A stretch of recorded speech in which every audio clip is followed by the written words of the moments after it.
ನಮಸ್ಕಾರ ಸ್ನೇಹಿತರೆ, ಇಂದು ನಾವು RRB ರೈಲ್ವೆ ರಿಕ್ರೂಟ್ಮೆಂಟ್ ಬೋರ್ಡ್ ವತಿಯಿಂದ ಪ್ರಕಟಿಸಿರುವ ಫಾರ್ಮಸಿಸ್ಟ್ ನೇಮಕಾತಿಯ ಬಗ್ಗೆ ಸಂಪೂರ್ಣ ಮಾಹಿತಿಯನ್ನು ತಿಳಿದುಕೊಳ್ಳೋಣ. ಹುದ್ದೆಗಳ ವಿವರ ನೋಡುವುದಾದರೆ, RRB ವಿವಿಧ ಝೋನ್ಗಳಲ್ಲಿ ಫಾರ್ಮಸಿಸ್ಟ್ ಹುದ್ದೆಗಳಿಗೆ ಆನ್ಲೈನ್ ಮುಖಾಂತರ ಅರ್ಜಿಗಳನ್ನು ಆಹ್ವಾನಿಸಿದ್ದಾರೆ. ರೈಲ್ವೆ ನೇಮಕಾತಿ ಮಂಡಳಿ RRB ಅಧಿಕೃತ ಅಧಿಸೂಚನೆ ಜುಲೈ 2025 ಮೂಲಕ 435 ಫಾರ್ಮಸಿಸ್ಟ್ ನರ್ಸಿಂಗ್ ಸೂಪರಿಂಟೆಂಡೆಂಟ್ ಹುದ್ದೆಗಳನ್ನು ಭರ್ತಿ ಮಾಡಲು ಅರ್ಹ ಮತ್ತು ಆಸಕ್ತ ಅಭ್ಯರ್ಥಿಗಳಿಂದ ಅರ್ಜಿಗಳನ್ನು ಆಹ್ವಾನಿಸಿದ್ದಾರೆ. ಅಖಿಲ ಭಾರತ ಸರ್ಕಾರದಲ್ಲಿ ವೃತ್ತಿ ಜೀವನವನ್ನು ಹುಡುಕುತ್ತಿರುವ ಉದ್ಯೋಗಾಕಾಂಕ್ಷಿಗಳು ಈ ಅವಕಾಶವನ್ನು ಬಳಸಿಕೊಳ್ಳಬಹುದು. ಆಸಕ್ತ ಅಭ್ಯರ್ಥಿಗಳು 8 ಸೆಪ್ಟೆಂಬರ್ 2025 ರೊಳಗಾಗಿ ಅರ್ಜಿ ಸಲ್ಲಿಸಬಹುದು. ಸಂಸ್ಥೆಯ ಹೆಸರು ನೋಡುವುದಾದರೆ, ರೈಲ್ವೆ ನೇಮಕಾತಿ ಮಂಡಳಿ RRB. ಪೋಸ್ಟ್ಗಳ ಸಂಖ್ಯೆ 434. ಉದ್ಯೋಗ ಸ್ಥಳ ಅಖಿಲ ಭಾರತದಲ್ಲಿ ಇರುತ್ತದೆ. ಮೊದಲನೇದಾಗಿ ನರ್ಸಿಂಗ್ ಸೂಪರಿಂಟೆಂಡೆಂಟ್ ಪೇ ಲೆವೆಲ್ ನೋಡೋದಾದರೆ 7 CPC ಮತ್ತು ಇನಿಷಿಯಲ್ ಪೇ ನೋಡಿದರೆ 44,900 ರೂಪಾಯಿ. ಮೆಡಿಕಲ್ ಸ್ಟ್ಯಾಂಡರ್ಡ್ C1 ಇರ್ತದೆ. ಏಜ್ ಲಿಮಿಟು 20 ರಿಂದ 40 ವರ್ಷ ಇರುತ್ತದೆ, ವರ್ಷದೊಳಗಿರಬೇಕು. ವೇಕೆನ್ಸಿ ನೋಡೋದಾದರೆ 272 ಹುದ್ದೆಗಳು ಖಾಲಿದಾವು. ಎರಡನೇದಾಗಿ ಡಯಾಲಿಸಿಸ್ ಟೆಕ್ನಿಷಿಯನ್ ಪೇ ಲೆವೆಲು 6 ಇರ್ತದೆ.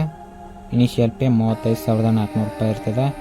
ಮೆಡಿಕಲ್ ಸ್ಟ್ಯಾಂಡರ್ಡು B1 ಇರ್ತದೆ. ಏಜ್ ಲಿಮಿಟು ನೋಡೋದಾದರೆ 20 ರಿಂದ 33 ವರ್ಷದೊಳಗಿರಬೇಕು.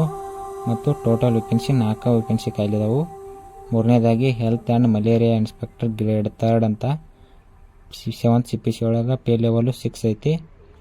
ಇನಿಷಿಯಲ್ ಪೇ ನೋಡಿದ್ರೆ 35,400. ಮೆಡಿಕಲ್ ಸ್ಟ್ಯಾಂಡರ್ಡು C1 ಇರ್ತದೆ. ಏಜ್ 18 ರಿಂದ 33 ವರ್ಷದೊಳಗಿರಬೇಕು. ಮತ್ತು ಟೋಟಲ್ ವೇಕೆನ್ಸಿ 33 ವೇಕೆನ್ಸಿ ಖಾಲಿದಾವು. ನಾಲ್ಕನೇದಾಗಿ ಫಾರ್ಮಸಿಸ್ಟ್ ಎಂಟ್ರಿ ಗ್ರೇಡ. ಇದು ಪೇ ಲೆವೆಲು 5ನೇ ಲೆವೆಲ್ ಇರ್ತದೆ. ಇನಿಷಿಯಲ್ ಪೇ 29,200 ರೂಪಾಯಿ. ಮೆಡಿಕಲ್ ಸ್ಟ್ಯಾಂಡರ್ಡು C2 ಇರ್ತದೆ. ಏಜ್ ನೋಡಿದ್ರೆ 20 ರಿಂದ 35 ಏಜ್ ಲಿಮಿಟ್ ಇರ್ತದೆ. ಟೋಟಲ್ ವೇಕೆನ್ಸಿ 105 ವೇಕೆನ್ಸಿ ಖಾಲಿ ಇರ್ತಾವೆ. ಐದನೇದಾಗಿ radiographer X-ray technician pay level 5th ಇರ್ತದೆ. Initial pay 29,200. Medical standard B1. Age limit 19 ರಿಂದ 33 ವರ್ಷದಾಗಿರಬೇಕು. ಟೋಟಲ್ ವೇಕೆನ್ಸಿ 4 ವೇಕೆನ್ಸಿ ಖಾಲಿದಾವು. ಆರನೇದಾಗಿ ECG ಟೆಕ್ನಿಷಿಯನು 4ನೇ ಲೆವೆಲ್ ಇರ್ತದೆ. ಇನಿಷಿಯಲ್ ಪೇ 25,500 ಇರ್ತದೆ. Medical standard C1. Age limit 18 ರಿಂದ 33 ವಯಸ್ಸದವರಾಗಿರಬೇಕು. ಟೋಟಲ್ ವೇಕೆನ್ಸಿ 4 ವೇಕೆನ್ಸಿ ಖಾಲಿದಾವು. ಏಳನೇದಾಗಿ laboratory assistant grade 2 pay level 3rd level ಇರ್ತದೆ. ಇನಿಷಿಯಲ್ ಪೇ 21,700 ರಿಂದ ಮೆಡಿಕಲ್ ಸ್ಟ್ಯಾಂಡರ್ಡ್ B1 ಇರ್ತದೆ. ಏಜ್ ಲಿಮಿಟು 18 ರಿಂದ 33 ವರ್ಷದೊಳಗಿರಬೇಕು. ಟೋಟಲ್ ವೇಕೆನ್ಸಿ 12 ಆಕೈತಿ. ಎಲ್ಲ RRB ಝೋನಲ್ಲಿ ಎಷ್ಟು ವೇಕೆನ್ಸಿ ಖಾಲಿದಾವೆ ಅಂದ್ರೆ 434 ವೇಕೆನ್ಸಿ ಖಾಲಿದಾವು. ಮೆಡಿಕಲ್ ಎಕ್ಸಾಮ ವಿಜನ್ ಸ್ಟ್ಯಾಂಡರ್ಡ್ಸ್ ಬಗ್ಗೆ ಐತಿ ನೋಡ್ರಿ. ನೀವು ಅಪ್ಲಿಕೇಶನ್ ಪೇ ಬಗ್ಗೆ ನೋಡ್ಬೋದು. ನೀವು ಎಲ್ಲ ಅಭ್ಯರ್ಥಿಗಳಿಗೆ 500 ರೂಪಾಯಿ ಐತಿ. ನೀವು CBT ಎಕ್ಸಾಮ್ APR ಆದ್ರೆ ಅಂದ್ರೆ 400 ರೂಪಾಯಿ ಹೊರಗೆ ರಿಫಂಡ್ ಆಕೈತಿ. ಎರಡನೇದಾಗಿ for candidates SC ST servicemen PWBD female transgender minority or economical backward class EBC ಅಭ್ಯರ್ಥಿಗಳಿಗೆ 250 ರೂಪಾಯಿ ಐತಿ.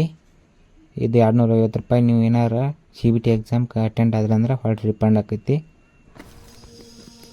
RRB ನೇಮಕಾತಿ ಅರ್ಹತಾ ವಿವರಗಳನ್ನು ನೋಡೋದಾದರೆ, ನರ್ಸಿಂಗ್ ಸೂಪರಿಂಟೆಂಡೆಂಟ್ಗೆ BSc GNM ಆಗಿರಬೇಕು. ಡಯಾಲಿಸಿಸ್ ತಂತ್ರಜ್ಞಗೆ ಡಿಪ್ಲೊಮಾ BSc ಆಗಿರಬೇಕು. ಆರೋಗ್ಯ ಮತ್ತು ಮಲೇರಿಯಾ ಇನ್ಸ್ಪೆಕ್ಟರ್ಗೆ ಫಾರ್ಮಸಿಸ್ಟ್ 12ನೇ ತರಗತಿ ಅಥವಾ ಪದವಿ ಡಿಪ್ಲೊಮಾ B.Pharm ಆಗಿರಬೇಕು. ರೇಡಿಯೋಗ್ರಾಫರ್ ಹುದ್ದೆಗೆ 12ನೇ ತರಗತಿ ಅಥವಾ ಡಿಪ್ಲೊಮಾ ಆಗಿರಬೇಕು. ECG ತಂತ್ರಜ್ಞಗೆ 12ನೇ ತರಗತಿ ಡಿಪ್ಲೊಮಾ ಪದವಿ ಆಗಿರಬೇಕು. ಲ್ಯಾಬ್ ಸಹಾಯಕ ಹುದ್ದೆಗೆ 12ನೇ ತರಗತಿ ಅಥವಾ DMLT ಆಗಿರಬೇಕು. ವಯಸ್ಸಿನ ಮಿತಿ ನೋಡುವುದಾದರೆ, OBC ಮಾಜಿ ಸೈನಿಕರು, ಜನರಲ್ ಮತ್ತು EWS ಅಭ್ಯರ್ಥಿಗಳಿಗೆ 3 ವರ್ಷಗಳು, SC ST ಅಭ್ಯರ್ಥಿಗಳಿಗೆ 5 ವರ್ಷಗಳು, ಮಾಜಿ ಸೈನಿಕರು OBC ಮತ್ತು NCL ಅಭ್ಯರ್ಥಿಗಳಿಗೆ 6 ವರ್ಷಗಳು, ಮಾಜಿ ಸೈನಿಕರು SC ಮತ್ತು ST ಅಭ್ಯರ್ಥಿಗಳಿಗೆ 8 ವರ್ಷಗಳು, PWBD UR ಮತ್ತು EWS ಅಭ್ಯರ್ಥಿಗಳಿಗೆ 10 ವರ್ಷಗಳು, PWBD OBC ಮತ್ತು NCL ಅಭ್ಯರ್ಥಿಗಳಿಗೆ 13 ವರ್ಷಗಳು, PWBD SC ST ಅಭ್ಯರ್ಥಿಗಳಿಗೆ 15 ವರ್ಷಗಳು. ಅರ್ಜಿ ಶುಲ್ಕ ನೋಡಿದ್ದೇವೆ. ಆಯ್ಕೆ ಪ್ರಕ್ರಿಯೆ ನೋಡಿದರೆ, ಮೊದಲು ಕಂಪ್ಯೂಟರ್ ಆಧಾರಿತ ಪರೀಕ್ಷೆ ಇರುತ್ತದೆ. ಅದಾದ ಕೂಡಲೇ ದಾಖಲೆ ಪರಿಶೀಲನೆ, ವೈದ್ಯಕೀಯ ಪರೀಕ್ಷೆ ಮತ್ತು ಸಂದರ್ಶನದ ಮೂಲಕ ಆಯ್ಕೆ ಮಾಡಿಕೊಳ್ಳುತ್ತಾರೆ.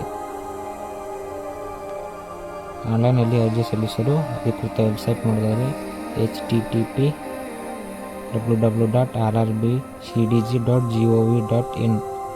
ಆನ್ಲೈನ್ನಲ್ಲಿ ಅರ್ಜಿ ಸಲ್ಲಿಸಲು ಪ್ರಮುಖ ದಿನಾಂಕಗಳನ್ನು ನೋಡುವುದಾದರೆ ಆನ್ಲೈನ್ನಲ್ಲಿ ಅರ್ಜಿ ಸಲ್ಲಿಸಲು ಪ್ರಾರಂಭ ದಿನಾಂಕ 9/8/2025.